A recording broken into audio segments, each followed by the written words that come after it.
I am Suman sir from continuous study point. Previous video lecture में हम लोग जो डिस्कस कर रहे थे 1 से लेके 50 तक हम लोग डिस्कस किए हैं। 2 वीडियो लेक्चर आपका बन चुका है, एक में 1 से 90 तक है और दूसरा वाला में आपका 20 से लेके 50 तक है। और हम जो डिस्कस कर रहे हैं दोनों मीडियम में डिस्कस कर रहे हैं, तो आप लोग आसानी से समझ सकते हैं। ऐसा कोई जरूरी नहीं कि हिंदी मीडियम के लिए अलग से बनाना है, फिर इंग्लिश मीडियम के लिए अलग से बनाना है, ऐसा कोई जरूरी नहीं है। आराम से आप लोग समझ सकते हैं, हिंदी इंग्लिश दोनों डिस्क्राइब किया जा रहा है और इजीली आप अंडरस्टैंड कर सकते हैं। तो चलिए 50 के बाद जो हम लोग 51 डिस्कस करते हैं और धीरे धीरे समझने का कोशिश करिएगा कि उस क्वेश्चन को हम लोग देखते हैं कि 51 में क्या क्वेश्चन पूछा जा रहा है। तो जब भी हम डिस्कस किए हैं, जो भी वीडियो लेक्चर बना है उसमें हिंदी इंग्लिश दोनों को डिस्कस करने का कोशिश किए हैं, तो कोई दिक्कत नहीं होना चाहिए, आप लोगों को आराम से समझ सकते हैं। तो चलिए 51 में हम देखते हैं क्या पूछ रहा है। तो 51 क्वेश्चन में आपसे पूछा जा रहा है, ध्यान से देखते हैं, इस क्वेश्चन को समझने का कोशिश करते हैं। 51 बोला है H2 गैस और Cl2 गैस का रिएक्शन हो रहा है और HCl बना रहा है, मतलब अभिक्रिया किया जा रहा है। इसमें ऑर्डर पूछा है। तो होता क्या है, जब भी हम लोग यहां पर रिएक्शन, बड़ा फेमस रिएक्शन हुआ करता है, H2 गैस है और Cl2 गैस है और दोनों का रिएक्शन होने के बाद यहां बना रहा है 2 मोल HCl है और ये गैस बना रहा है। तो यहां पर हमको कोई दिक्कत नहीं होना चाहिए, इजीली हम लोग समझ सकते हैं। तो लेकिन क्वेश्चन में जो बोला गया है इसमें 2 तरीका से हम लोग सोचते हैं। एक क्वेश्चन तो आपसे इस तरह भी पूछ सकता है कि याद रखना है क्या, डायरेक्ट अगर हम लोगों को हमेशा याद रखना है, इस क्वेश्चन में 2 तरीका से हम लोग को तो डायरेक्ट पूछ दिया है, जल के सतह पे है, सरफेस, वाटर सरफेस पर रिएक्शन हो रहा है। तो दोनों रिएक्शन को समझने का कोशिश करते हैं। बोल रहा है H2O सतह पर, H2O सतह पर मतलब सतह के ऊपर ही रखा हुआ रिएक्शन हो रहा है, मतलब सरफेस ऑफ वाटर। तो यहां पर आपसे क्वेश्चन पूछा है सरफेस ऑफ वाटर में आपका क्या होना चाहिए, इसका जो है ऑर्डर क्या होना चाहिए, इसको इजीली हम लोग डिस्कस करते हैं। तो क्वेश्चन जो भी आपका दिया जा रहा है, इजीली देखिए क्वेश्चन में क्या बोल रहा है, सतह पर दे रहा है। और मान लीजिए नहीं देता, डायरेक्ट कुछ भी नहीं देता, तब भी आपको कोई टेंशन नहीं लेना है। जो रिएक्शन होता है एक्चुअली लाइट के प्रेजेंस में होता है, हमेशा किसके प्रेजेंस में होता है, लाइट के प्रेजेंस में, जिसको हम लोग प्रकाश के नाम से जानते हैं। लाइट के प्रेजेंस में नहीं दे तब भी तो समझना है किसके प्रेजेंस में हो रहा है, लाइट के प्रेजेंस में हो रहा है। तो मतलब दे दिया है सतह, तो कोई दिक्कत नहीं, सतह से कोई लेना देना नहीं है। सतह है, वाटर जल है और वाटर के सतह पे रिएक्शन चल रहा है, तो लाइट ऊपर से पड़ेगा, सतह पे है तो लाइट ऊपर से आएगा। तो हम लोग जो रिएक्शन करेंगे लाइट, और लाइट का जो एनर्जी होता है, इसका जो एनर्जी होता है, हमेशा जानते हैं एनर्जी, और एनर्जी को हम लोग किस नाम से जानते हैं, ऊर्जा के नाम से जानते हैं।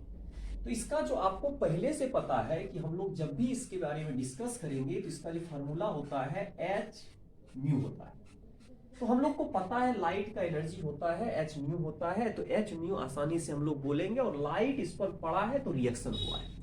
इस तरह का रिएक्शन, दोनों रिएक्शन जो होता है, सतह पर हो या सतह नहीं ले रहे हैं, डायरेक्ट हो रहा हो, किसी भी तरह का रिएक्शन हो, तो हमेशा क्या याद रखना है, इस तरह का रिएक्शन केवल और केवल प्रकाश का तीव्रता पर निर्भर करता है।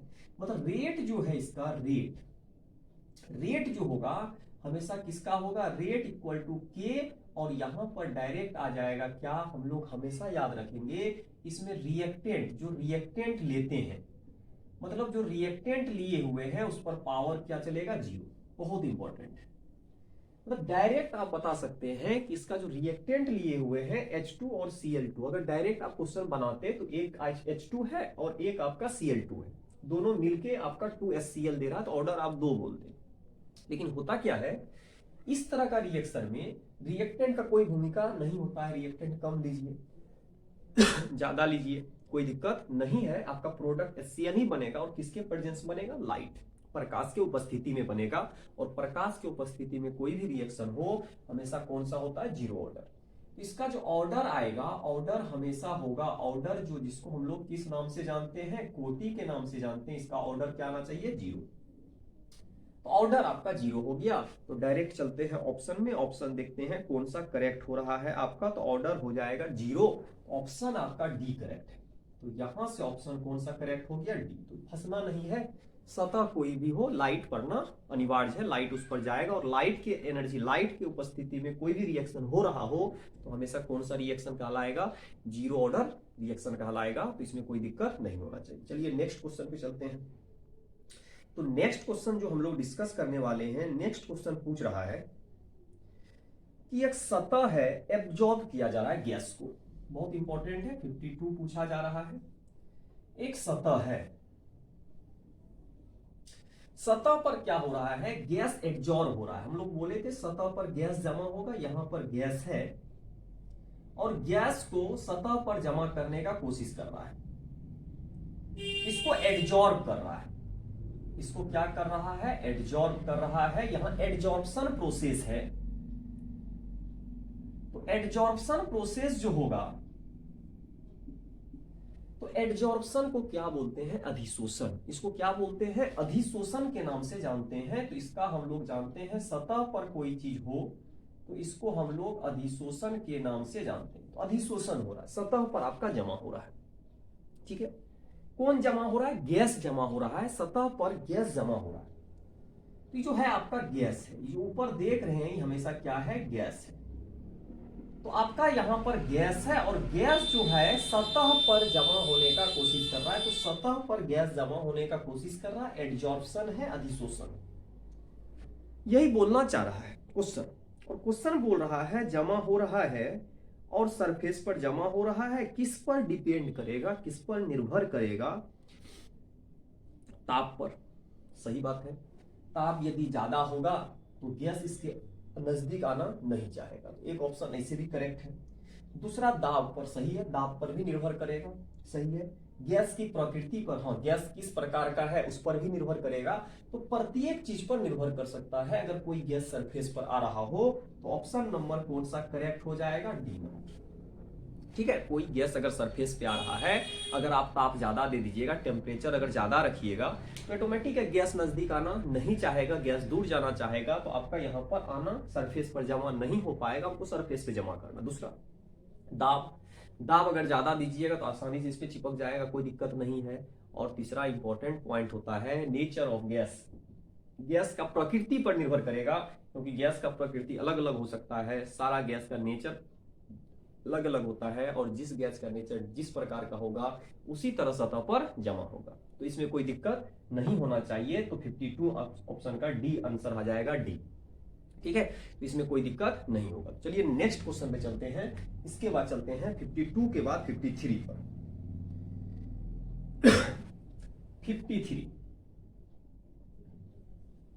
53 क्या बोल रहा है, कच्चा लोहा है, इसको बोलते हैं कौन सा आयरन, बोलते हैं पिग आयरन। बोला है पिग आयरन है। पिग आयरन को हम लोग किस नाम से जानते हैं, कच्चा लोहा। तो पिग आयरन है, कच्चा लोहा है। बोलता है इसमें सबसे ज्यादा इंप्यूरिटी किसका होता है, तो याद रखिएगा, इसमें डायरेक्ट याद रखेंगे, इसमें ज्यादा होता है 2% से ज्यादा कार्बन होता है, बहुत ज्यादा इसमें कार्बन पाया जाता है। तो इसी को याद रखेंगे कि पिग आयरन में सबसे ज्यादा बोल रहा है लार्जेस्ट अमाउंट में इंप्यूरिटी किसका होता है, तो लार्जेस्ट अमाउंट में जो इंप्यूरिटी होता है कार्बन का ही होता है। तो कोई दिक्कत नहीं है, ऑप्शन आपका हो जाएगा सी।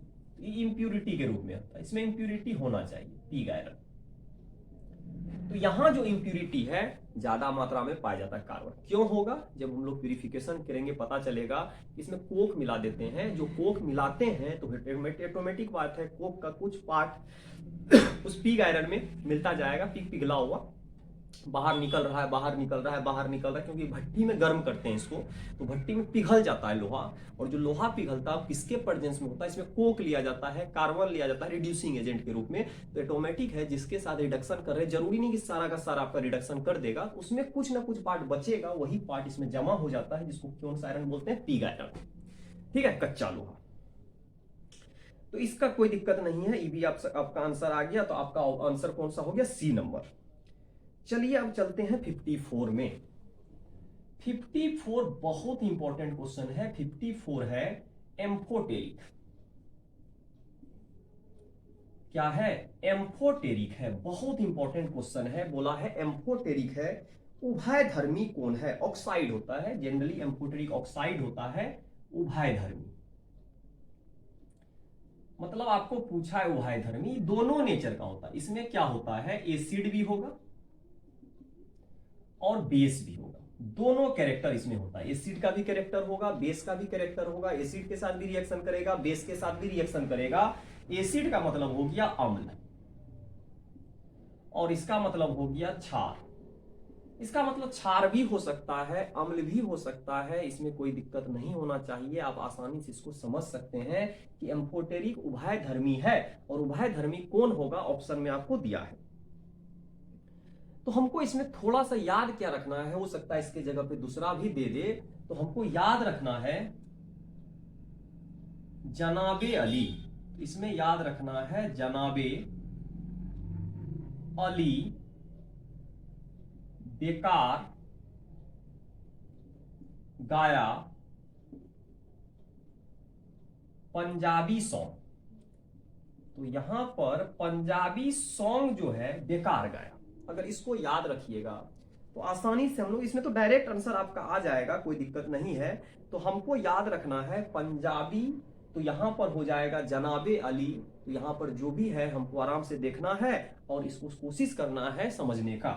तो जनाबे अली का मतलब हो गया जेडेनो, अली का मतलब हो गया Al2O3, बेकार,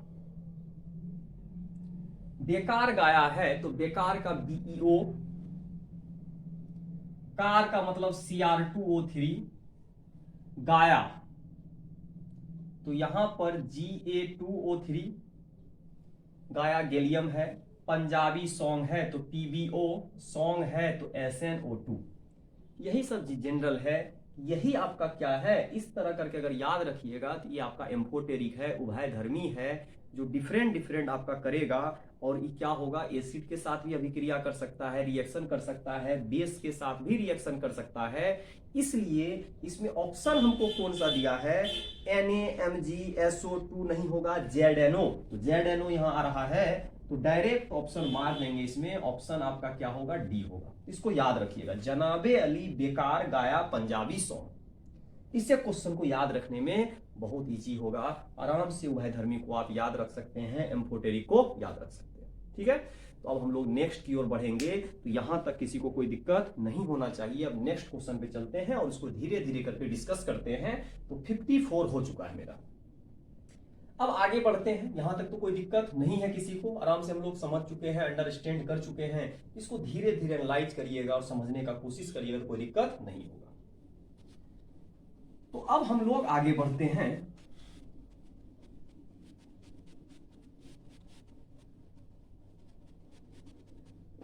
हम लोग जब भी क्वेश्चन को सॉल्व करते हैं तो क्वेश्चन को सॉल्व करते समय ध्यान देना पड़ता है कि क्वेश्चन को जो भी बोल रहा है उसको गौर से पढ़िए और उसको समझने का कोशिश करिए। जैसे ही आप समझ लीजिएगा क्वेश्चन को तो आपको कोई भी दिक्कत नहीं होगा, आराम से आप उसको कर सकते हैं।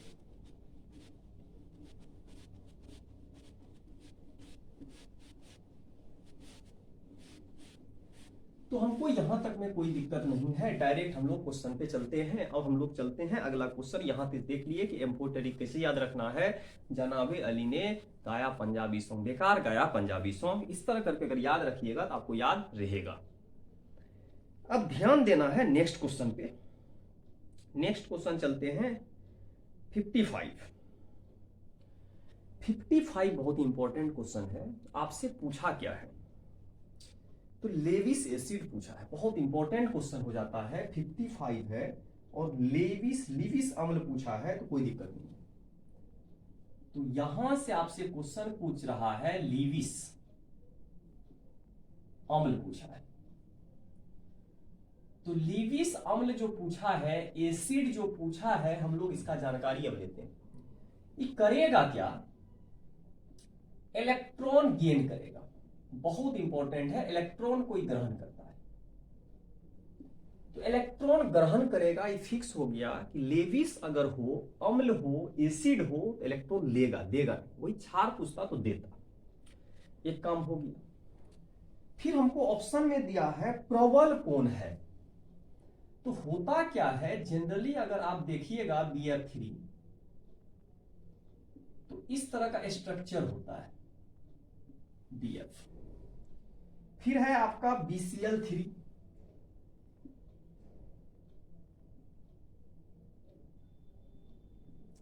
तो होता क्या है, अगर इलेक्ट्रॉन खींचने का बात आया तो इलेक्ट्रॉन ज्यादा खींचेगा। अगर इलेक्ट्रॉन ज्यादा खींचेगा, सामने वाले से ज्यादा खींचेगा, तो यहां पर इलेक्ट्रॉन का कमी हो जाएगा। तो इलेक्ट्रॉन का कमी होगा तो ऑटोमेटिक ही किसी और से लेगा। तो अगर आंसर में आप देते, ज्यादा मात्रा में देते, तो सबसे आंसर यही करेक्ट होता। ठीक है, करेक्ट होता, क्योंकि फ्लोरीन बहुत ज्यादा इलेक्ट्रोनेगेटिविटी होता है, विद्युत ऋणात्मकता होता है, तो इलेक्ट्रॉन ज्यादा खींचेगा, फ्लोरीन ज्यादा खींचेगा। तो ऑप्शन आपका यही होना चाहिए। लेकिन होता क्या है, इसमें बैक बॉन्डिंग होता है। इसमें क्या होता है, बैक बॉन्डिंग बहुत इंपॉर्टेंट है। इसमें हो जाता है बैक बॉन्डिंग। बैक बॉन्डिंग में क्या होता है, बॉन्ड लेंथ अगर कम होगा तो directly proportional to bond length होता है, और अगर बॉन्ड लेंथ कम है, बैक बॉन्डिंग ज्यादा है, तो inversely proportional to acidic strength. Acidic strength घटा देगा। बहुत इंपॉर्टेंट पॉइंट है, बैक बॉन्डिंग करता है। कैसे? फ्लोरीन क्या करता है, यहां पर इसका तो बॉन्ड लेंथ बहुत कम होगा, तो इसका जो बॉन्ड लेंथ कम होता है, इसके पास वैकेंट ऑर्बिटल होता है, तो ये अपना लॉन पेयर क्या करता है, इसको देने का कोशिश करता है। तो अगर इसको दे दिया तो इसका इलेक्ट्रॉन का जो कमी था उसको पूरा कर दिया, तो इसके कारण समस्या क्या आ जाता है, इसको जब दे देगा इलेक्ट्रॉन तो किसी और से लेने का कोशिश नहीं करेगा। तो जब नहीं लेने का कोशिश करेगा तो ऑटोमेटिक है इसका स्ट्रेंथ घट जाएगा। होना चाहिए ज्यादा, होता तब ज्यादा जब इसमें बैक बॉन्डिंग नहीं होता। तो छोटा साइज होने के कारण उस पर लॉन पेयर है और इसके पास वैकेंट ऑर्बिटल है। इसके पास जो है आपका वैकेंट ऑर्बिटल है, तो वैकेंट ऑर्बिटल अगर ज्यादा है तो बैक बॉन्डिंग इसमें ज्यादा है, इसमें आराम से दे दिया, छोटा लेंथ है। इसी तरह यहां पर जब आगे बढ़ेंगे तो बैक बॉन्डिंग डिक्रीज करेगा। जैसे ही यहां पर हम पहुंचेंगे BI पर, तो ऑटोमेटिक है कि इधर जाने पर जैसे ही बॉन्ड लेंथ बढ़ता जाएगा आपका क्या होगा, बैक बॉन्डिंग डिक्रीज करेगा। तो यहां पर क्या होता है, बैक बॉन्डिंग डिक्रीज कर जाता है, बैक बॉन्डिंग आपका कम हो जाता है, और इसका एसिडिक स्ट्रेंथ जो होगा, जो लेविस अम्ल बोला है, लेविस एसिड जो होगा स्ट्रॉन्गेस्ट हो जाएगा।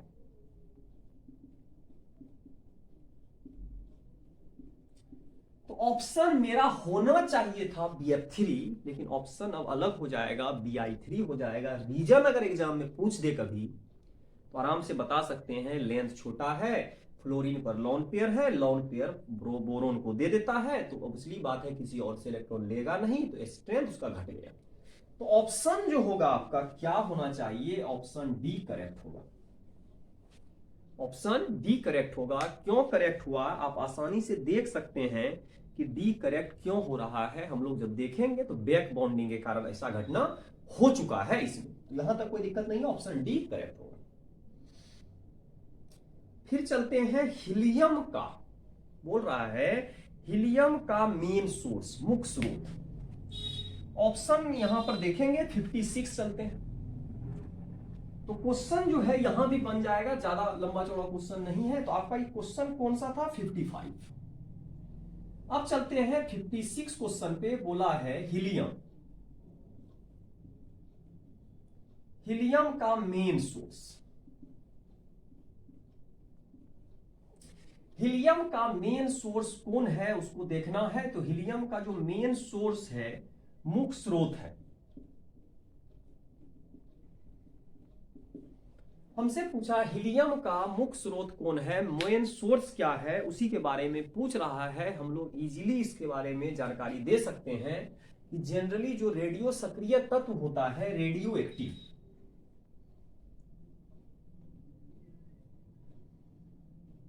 रेडियो एक्टिव मतलब रेडियो सक्रिय,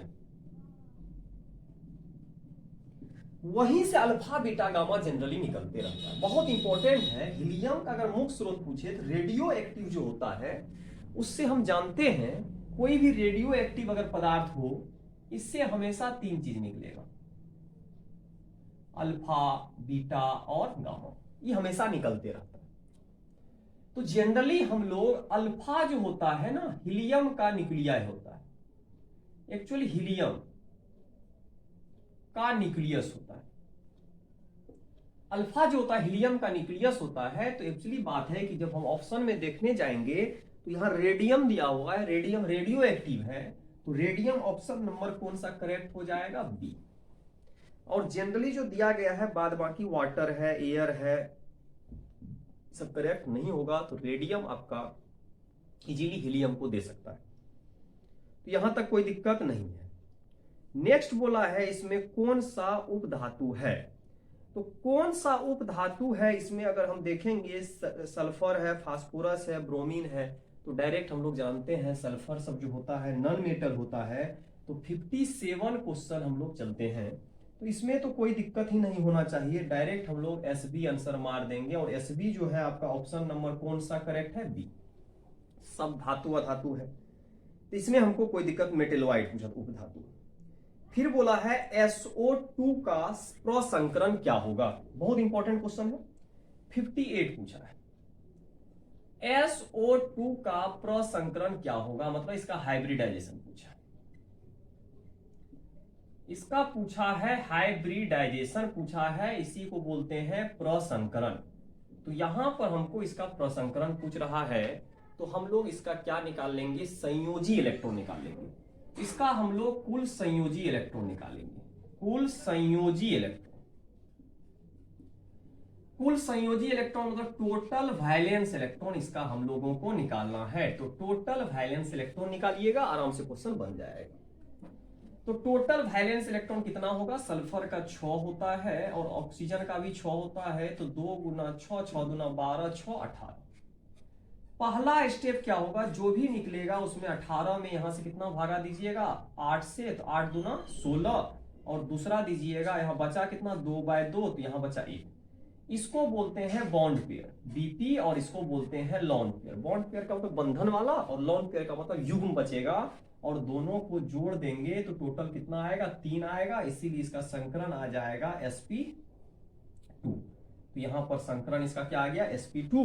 तो ऑप्शन कौन सा करेक्ट हो जाएगा, आपका ऑप्शन जो है बी करेक्ट हो जाएगा।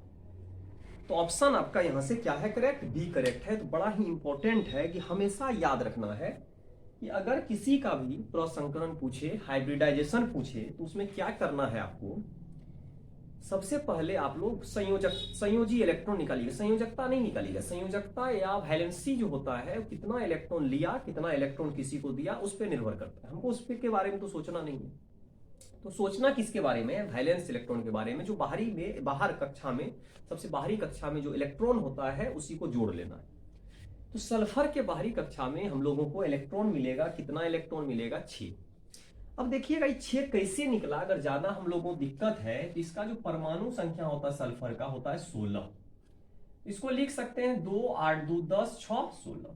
और इसका परमाणु संख्या होता है 8, तो इसको लिख सकते हैं 2, 6। देखिए 6, 6 है, तो डायरेक्ट भी हम लोग देख सकते हैं इस तरह करके।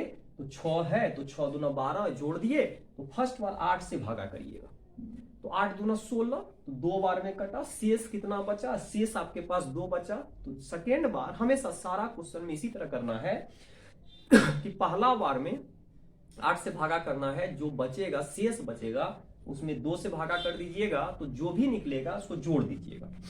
3 आया तो sp2 है, 4 आता तो sp3 होता, p 3 ही हो सकता, उससे ज्यादा नहीं होगा। 2 आता तो sp होता। इस तरह करके हम लोग उसको आसानी से कर सकते हैं। 4 आएगा sp3, 5 आएगा sp3d, क्योंकि 3 से ज्यादा नहीं हो सकता है p, तो उसको और बढ़ा देंगे, d पे चले जाएंगे, d1 d2 करते चले जाएंगे और बढ़ता चला जाएगा, आपका नंबर बढ़ेगा, हर कुछ आपका बढ़ता चला जाएगा, इसमें कोई दिक्कत नहीं होना चाहिए। नेक्स्ट क्वेश्चन पे चलते हैं। तो पहले हम यहाँ पर देखे हैं कितना क्वेश्चन तक पहुंच चुके हैं, 58 क्वेश्चन तक हम लोग डिस्कस कर चुके हैं। तो अब हम लोग थोड़ा सा आगे बढ़ेंगे धीरे धीरे करके और देखते हैं नेक्स्ट क्वेश्चन का क्या आंसर मिलेगा। तो हम लोग जब भी क्वेश्चन को सॉल्व करते हैं इजीली सॉल्व कर सकते हैं, उसमें कोई दिक्कत नहीं होना चाहिए। तो कोई भी क्वेश्चन को सॉल्व करने से पहले आप लोग उसको पढ़िए, और जब पढ़िएगा क्वेश्चन को तो इजीली पकड़ में आएगा कि क्वेश्चन क्या बोलना चाह रहा है। जब भी क्वेश्चन को कोई सी भी क्वेश्चन को आप सॉल्व कर रहे हो तो हमेशा ध्यान रखना है कि क्वेश्चन बोल क्या रहा है, उसी के अकॉर्डिंग ऑप्शन भी देखना है। जब आप ऑप्शन को सही ढंग से कर पाइएगा तो इजी होगा क्वेश्चन बनाने में। तो क्वेश्चन तब दिक्कत पहुंचता है जब आप सही ढंग से उस क्वेश्चन को नहीं पढ़ते हैं। और बोर्ड एग्जाम में तो आपका बहुत बढ़िया आ रहा है, 70 क्वेश्चन होगा और उसमें से आपको 35 ही बनाना है। तो एग्जाम तो बहुत इजी हो गया आपके लिए। अब चलते हैं नेक्स्ट क्वेश्चन, देखते हैं क्या बोल रहा है।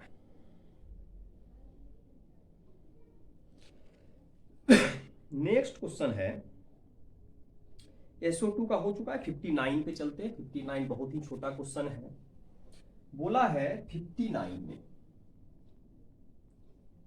H3PO3 है, H3PO3 है। बोला है मोनो एक भास्मिक है, द्विभास्मिक है, OH पे निर्भर करता है। किस पर निर्भर करता है? OH पे। सबसे पहले दोनों क्वेश्चन, इसका तो क्वेश्चन पूछा है तो नेक्स्ट भी बना लेंगे।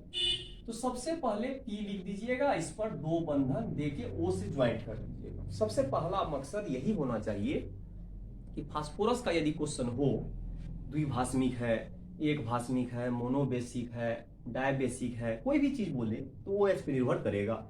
तो OH पे जो निर्भर करेगा तो उसमें हमको क्या देखना है, ध्यान से देखिएगा।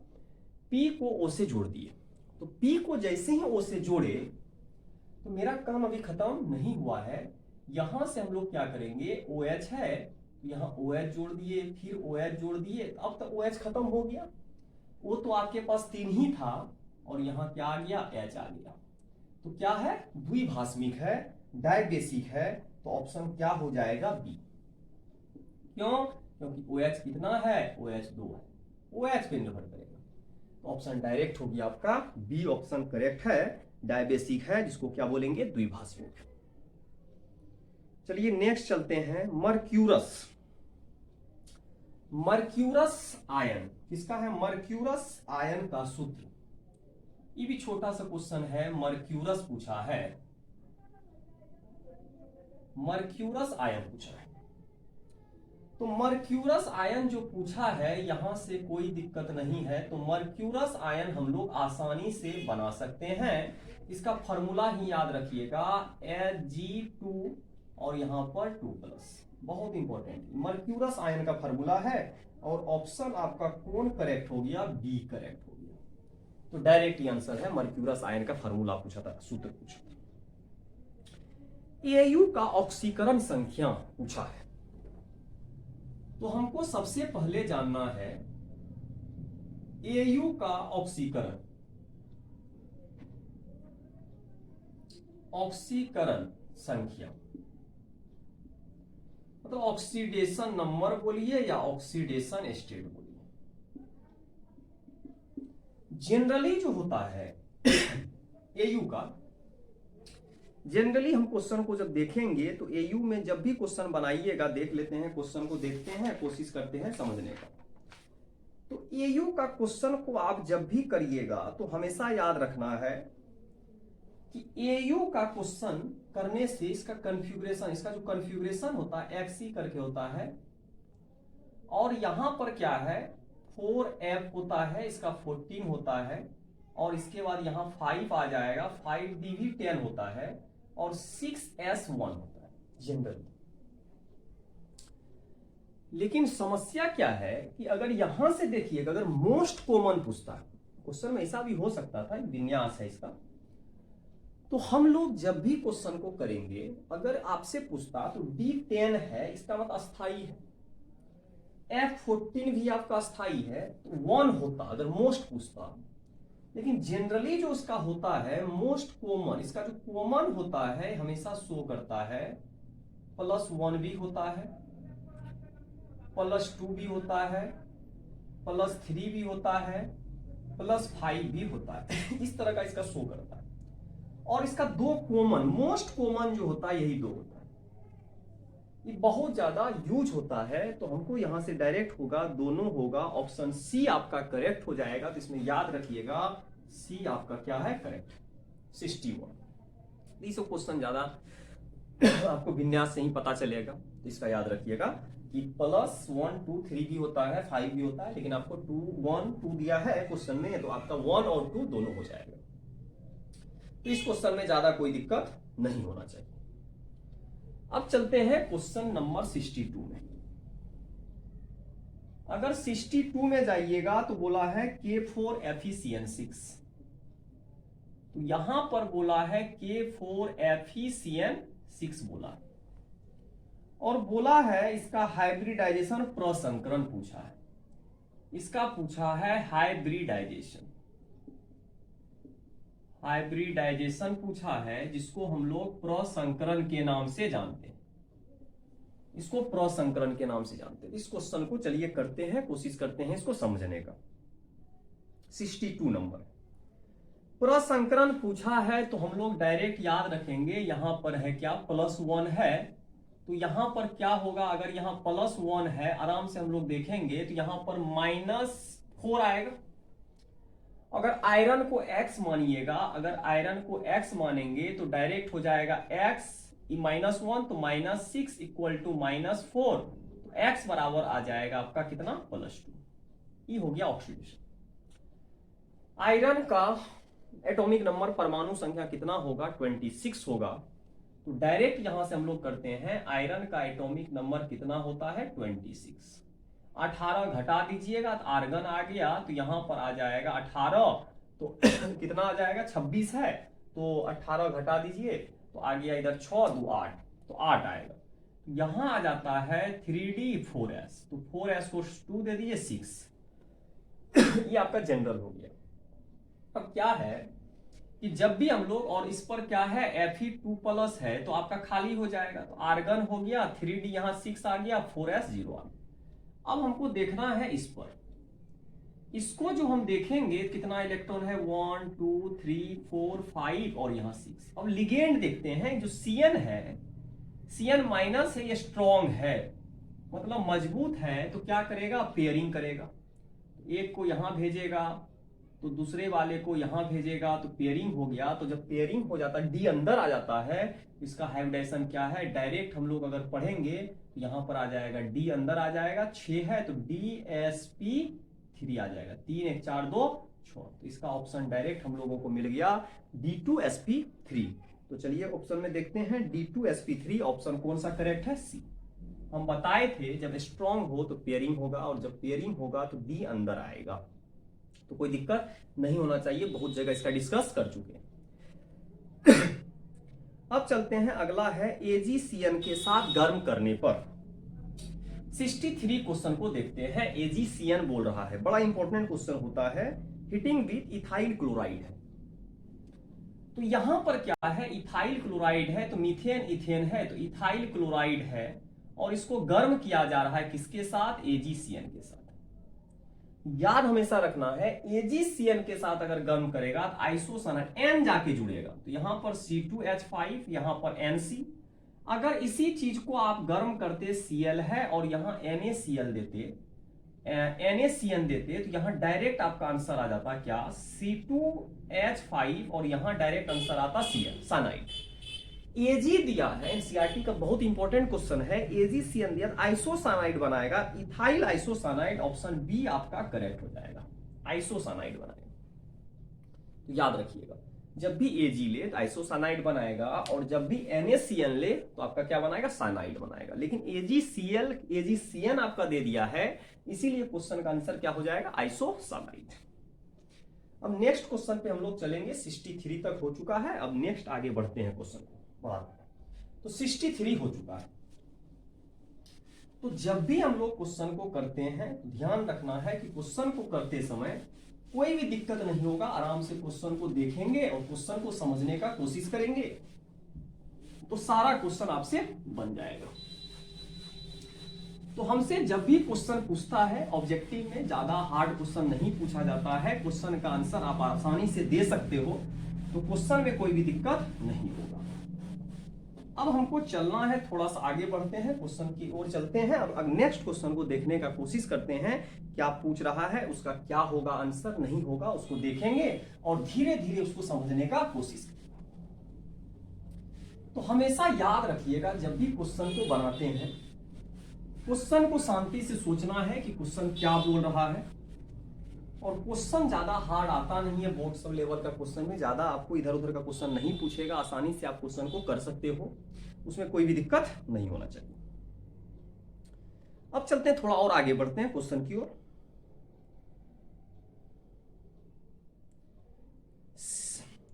अब चलते हैं हम लोग, क्वेश्चन क्या चलते हैं 65। तो 65 क्वेश्चन पे चलते हैं और 65 क्वेश्चन को बनाने का कोशिश करते हैं। 65 क्या है, सोडियम इथोक्साइड है और ब्रोमो इथेन अभिक्रिया कर देता है, क्या बनाएगा। बहुत इंपॉर्टेंट क्वेश्चन है, सोडियम इथोक्साइड। ये तो विलियमसन का रिएक्शन, ये तो पक्का पता चल गया है कि आरएक्स का रिएक्शन, डायरेक्ट हम याद रखेंगे, आरएक्स का रिएक्शन अगर RONA से कराइएगा, ये तो बहुत दिन से आपको बता रहे हैं, ईथर का रिएक्शन होता है, बिना वीवीआई रिएक्शन होता है। इसका नाम होता है सोडियम एल्कोक्साइड, इसका नाम होता है सोडियम एल्कोक्साइड।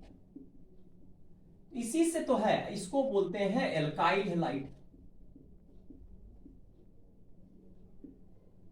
ईथर बनाएगा तो इसको तो विलियमसन सिंथेसिस रिएक्शन बोलते हैं। डायरेक्ट वही क्वेश्चन आपसे पूछ रहा है कि sodium ethoxide reaction with bromo ethene, bromo ethane है, इथेन है तो C2H5 है, ब्रोमो है, Br है, यहीं से मैच किया है।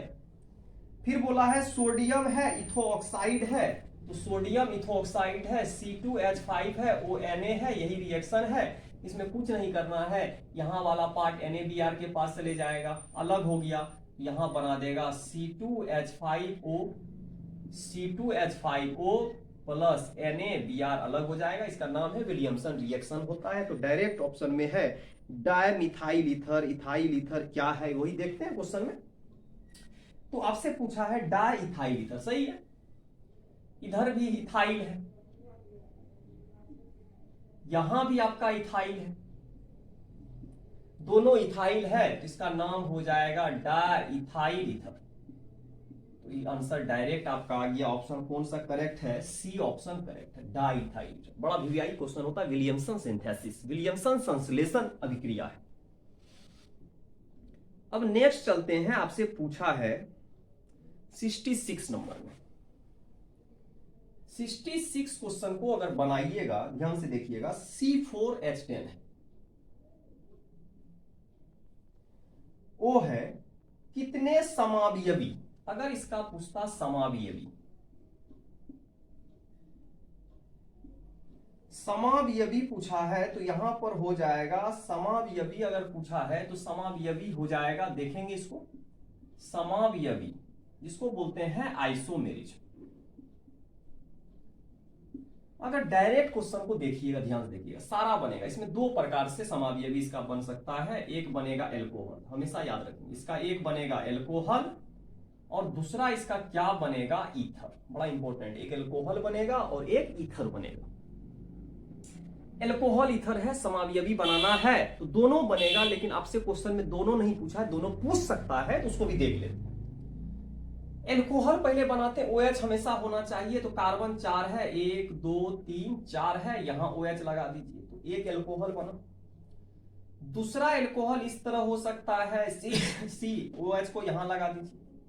अब OH को यहां नहीं लगाइएगा, यहां लगाइएगा, दोनों सेम हो जाएगा, मतलब यहां भी 2 नंबर, यहां लगा, इधर से 2 नंबर है, तो अब इसलिए बात है दोनों साइड से नहीं लगा सकते, एक ही हो गया। अब ऐसा कर सकते हैं कि हम लोग कार्बन को यहां लगा दे या इसको यहां लगा ही दिए। अब नेक्स्ट करते हैं, कार्बन को इधर उधर करते हैं, तो नेक्स्ट आपका स्ट्रक्चर हो सकता है C, यहां पर OH लगा दीजिए, एक C यहां लगा दीजिए, तो एक स्ट्रक्चर ही बनेगा। नेक्स्ट इसमें भी, जैसे इसमें कार्बन को इधर उधर कर दिए, इसमें भी कार्बन को, अब इसमें कार्बन को इधर उधर नहीं कर सकते, यहां लगा दीजिएगा तो फिर तो यही स्ट्रक्चर आ जाएगा, मतलब वहीं पर यहां लगाइएगा तो फर्स्ट वाला स्ट्रक्चर आ जाएगा, तो अब इसमें कुछ भी नहीं कर सकते, इसमें कर सकते, इसको उठा के यहां रख दीजिए, यहां नहीं रखिएगा, फिर तो वही स्ट्रक्चर आ जाएगा। तो हमको यहां से करना है सी, यहाँ OH पहले से है, यहाँ सी लगा। टोटल एल्कोहल कितना बना 1 2 3 4। अब ईथर पे चलते हैं। ईथर बनेगा CCOC, ईथर में दोनों साइड कार्बन होना चाहिए। एक और बनेगा CCOCC, एक ही बना। अब इसमें हम लोग छेड़छाड़ नहीं कर सकते, 4 वाला में दोनों साइड बन चुका है, तो इसमें उधर लगाए। अब इसको हम यहां भी लगा सकते हैं, इससे ज्यादा स्ट्रक्चर नहीं बनेगा। हमसे क्वेश्चन पूछा ईथर कितना बनेगा, तो देखिए ईथर कितना बना 3। टोटल पूछता तो टोटल आता 7, अगर एल्कोहल पूछता तो 4। इस तरह करके क्वेश्चन आपसे पूछ सकता है। तो इसका ऑप्शन कौन सा हो जाएगा, ए ऑप्शन करेक्ट है। बहुत इंपॉर्टेंट क्वेश्चन है। चलें आगे बढ़ते हैं। अब चलते हैं, ये हो गया आपका 66। अब चलते हैं 67। तो 67 में देखिए क्या बोल रहा है, electrophile will radially attack on following. तो हमको देखना है किस पर अटैक इजीली करेगा। तो हम लोग को देखने के लिए बोला है कि इजीली अटैक किस पर करेगा। बहुत इंपॉर्टेंट क्वेश्चन हो जाता है कि इलेक्ट्रोफाइल इजीली अटैक किस पर करेगा। मान लीजिए हमको अगर इलेक्ट्रोफाइल कहीं भी अटैक कराना है, तो यहां स्ट्रक्चर दे दिया है इजीली अटैक किस पे करेगा। तो बात आया इलेक्ट्रोफाइल, अगर देखिएगा तो NH2 भी है, OH भी है, फिनॉल भी है, बेंजीन भी है, क्लोरोबेंजीन भी है और टॉल्यूइन भी है। तो किस पर करना चाहिए उसको देखते हैं क्वेश्चन को। तो एक है क्लोरोबेंजीन,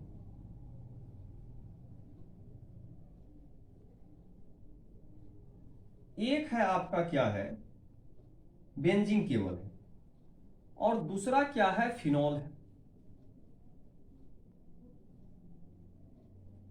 फिनॉल है तो कोई दिक्कत नहीं है, फिनॉल है यहां पर, फिनॉल हो गया, फिनॉल OH, टॉल्यूइन हो गया, तो यहां CH3। बोला है इलेक्ट्रोफाइल अटैक करना चाह रहा है, तो इसका मतलब है इस पर इलेक्ट्रॉन कम होना चाहिए कि ज्यादा होना चाहिए, ज्यादा। तो जनरली अगर इसके बारे में सोचिएगा तो ये हमेशा जो शो करता है हमेशा बेंजीन पर ही इलेक्ट्रोफाइल अटैक करेगा। तो मतलब electrophilic, electrophile easily attack on following, electrophile easily किस पर अटैक कर देगा। अब बात आया इलेक्ट्रोफाइल जब अटैक कराने जाइएगा तो इलेक्ट्रोफाइल की सब्स्टिट्यूशन रिएक्शन नहीं बोला है। अगर सब्स्टिट्यूशन रिएक्शन देता तो एक न्यूक्लियोफिलिक सब्स्टिट्यूशन होता, लेकिन वैसा क्वेश्चन यहां नहीं दिया है। बेंजीन पर ही अटैक करने आया अगर कोई बेंजीन पर अटैक करने आ रहा है तो बेंजीन पर इलेक्ट्रॉन कम होना चाहिए या ज्यादा होना चाहिए, देखते हैं ज्यादा होना चाहिए तब ना इलेक्ट्रोफाइल अटैक करेगा। क्योंकि इस पर E+ अटैक करने जा रहा है, गरीबा आदमी अटैक करने जा रहा है, तो जो अटैक करने जा रहा है तो इजीली हम देख सकते हैं कि इसका इलेक्ट्रॉन इस पर ज्यादा होना चाहिए। हम लोग इस पर M इफेक्ट काम नहीं करता, इस पर -I काम करता है, इस पर +M काम करता है, और इस पर क्या करता है -I काम करता है। यहां तक कोई दिक्कत नहीं है। CH3 ग्रुप है, +I शो करता है और हाइपर कंजुगेशन शो करता है। अब बात आया कि बोला है रिएक्शन में कौन ज्यादा इजीली अटैक करेगा। तो जनरली अगर हम देखेंगे तो M ज्यादा पावरफुल होता है। अगर ज्यादा पावरफुल है तो ऑटोमेटिक इसी पर अटैक करेगा। तो ऑप्शन आपका कौन सा करेक्ट हो जाएगा, फिनॉल। तो फिनॉल आपका करेक्ट ऑप्शन है। तो क्वेश्चन अब तो लास्ट छोड़ की ओर ही जा रहे हैं, तो अब तो बहुत कम क्वेश्चन बचा हुआ है, 3 क्वेश्चन ही बचा हुआ है, इसमें कोई दिक्कत नहीं होना चाहिए। अब चलते हैं, तो यहाँ पर क्या है प्लस है, तो हम जानते हैं प्लस ज्यादा पावरफुल होता है, तो जो ज्यादा पावरफुल होगा उसी के अकॉर्डिंग प्रोडक्ट बनेगा। तो इस पर हम लोगों को ऑप्शन आ गया है, कौन सा ऑप्शन आ गया आपका, सी ऑप्शन आ गया। तो यहां तक कोई दिक्कत नहीं है, आसानी से क्वेश्चन को हम लोग किए। अब 3 क्वेश्चन और बचा हुआ है, उसको भी हम लोग इजीली सॉल्व करते हैं और सारा ऑब्जेक्टिव आपका अब डिस्कस हो जाएगा। तो ऑब्जेक्टिव जब भी डिस्कस करते हैं उसको आसानी से देखना है कि ऑब्जेक्टिव में क्या क्या कर सकते हैं। तो ऑब्जेक्टिव बनाने के लिए जरूरी नहीं है कि बहुत सारा नॉलेज चाहिए, मेन पॉइंट आपको याद रखना होगा, और जब मेन पॉइंट याद होगा तो आसानी से आप क्वेश्चन को क्या कर सकते हैं, सॉल्व कर सकते हैं। तो जब भी क्वेश्चन को सॉल्व करते हैं तो इजीली बनाइए, उसको कंसेप्ट को क्लियर करिए और कोशिश करिए इजीली समझने का। अब नेक्स्ट क्वेश्चन की ओर चलते हैं, हम तो लास्ट में ही जा रहे हैं। तो हम लोग क्या होता है 68 क्वेश्चन है। 68 क्वेश्चन बोल रहा है फॉर्मेलिन। 68 बोल रहा है फॉर्मेलिन क्या होता है।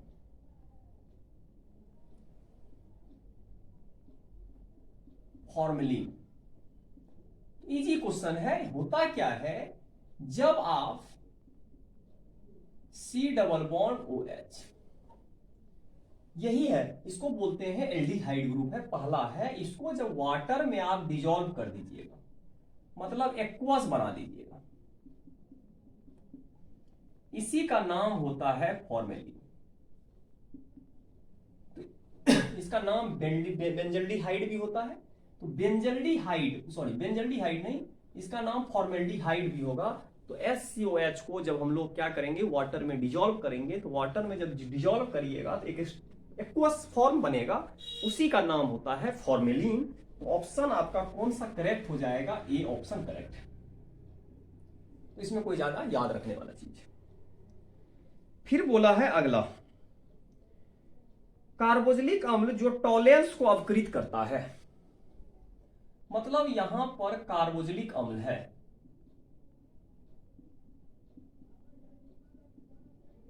कौन सा अम्ल है, कार्बोक्सिलिक अम्ल है, कार्बोक्सिलिक एसिड है, जो क्या करेगा, टॉलेन को अवकृत करेगा। टॉलेन ही है, टॉलेंस को अवकृत करेगा। टॉलेंस को क्या करता है, अवकृत करता है। टॉलेंस को अवकृत करेगा, reduce Tollens reagent.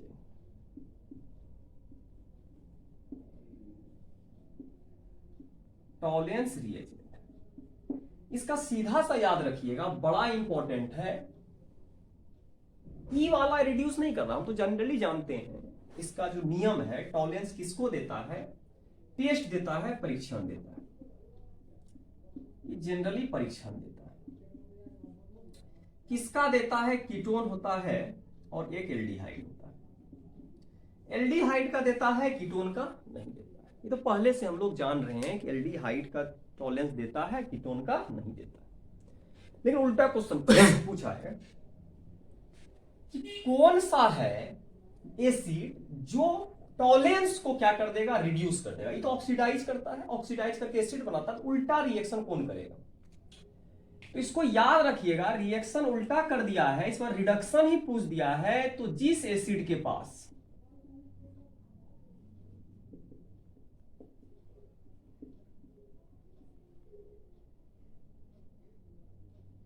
SCO group होगा, समूह होगा, मतलब एसिड होना चाहिए, उसके पास एल्डिहाइड टाइप का समूह होना चाहिए। चलिए ऑप्शन चलते हैं, ऑप्शन बनाते हैं, क्लियर हो जाएगा। ऑप्शन जब बनाइएगा तो यहां पर है, पहला ऑप्शन है HC डबल बॉन्ड OH। देखिएगा ये वाला ग्रुप मिल गया, ऑप्शन तो यही करेक्ट हो जाएगा। ऑप्शन ए आपका करेक्ट है। लेकिन सेकंड को भी चेक करते हैं। सेकंड में देखिएगा CH3 है, C डबल बॉन्ड वो OH, यहां देखिएगा ग्रुप अलग है, नहीं करेगा। तो मतलब एसिड होना चाहिए, रिएक्शन उल्टा पूछा है। जनरली ऑक्सीडाइज करता है, एल्डिहाइड को एसिड बनाता है, उल्टा पूछ रहा है एसिड कौन ऐसा होगा जो इसको कर देगा रिड्यूस, उल्टा रिएक्शन करवा देगा। वही एसिड करा सकता है जिसके पास इस तरह का ग्रुप हो, बहुत इंपॉर्टेंट, इस तरह का ग्रुप होगा तभी करेगा, इस तरह का घटना होना चाहिए। अब लास्ट क्वेश्चन चलते हैं 70। बोला है क्लोरल, यहां पूछा है क्लोरल। क्लोरल का फॉर्मूला पूछा है, और क्लोरल का फॉर्मूला हमेशा याद रखिएगा, CCl3 C double bond OH। Aldehyde में क्लोरल टाइप का होता है, CCl3 CHO, इसी को बोलते हैं क्लोरल। 70 क्वेश्चन है, क्लोरल का फॉर्मूला है। इससे ही तो डीडीटी बनाते हैं। मतलब इसका फॉर्मूला अगर आंसर पूछिएगा डायरेक्ट आ गया CCl3, आपका आ गया CHO, ऑप्शन सी करेक्ट। इसका प्रयोग कहां करते हैं, बड़ा इंपॉर्टेंट होता है। अगर इसका रिएक्शन हम लोग कर देंगे 2 मोल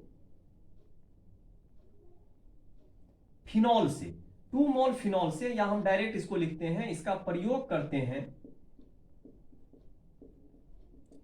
डीडीटी बनाने में। इसका प्रयोग कहां करते हैं, डीडीटी बनाने में प्रयोग करते हैं। तो आज का वीडियो लेक्चर में हम लोग कंप्लीट डिस्कशन कर पाए, 70 क्वेश्चन का डिस्कस कर लिए। तो अब जो नेक्स्ट वीडियो लेक्चर जब भी मिलेंगे आपको, तो जो भी 2 मार्क्स का क्वेश्चन है या 5 मार्क्स का क्वेश्चन है जिसमें आपको ज्यादा दिक्कत हो रहा होगा, उसमें हम लोग डिस्कस करेंगे। तो आज का वीडियो लेक्चर यहीं तक रहने दीजिए और इस क्वेश्चन को देखना है। और जब भी आप लोग देखते हैं तो सपोर्ट भी करना है। आप दोस्तों के साथ शेयर कीजिए, फेसबुक चलाते हैं फेसबुक पर शेयर कीजिए, इंस्टाग्राम पे शेयर कीजिए, जिससे सपोर्ट मिले। तो हम लोगों को भी सपोर्ट मिलेगा, आपको भी सपोर्ट मिलेगा। Thank you.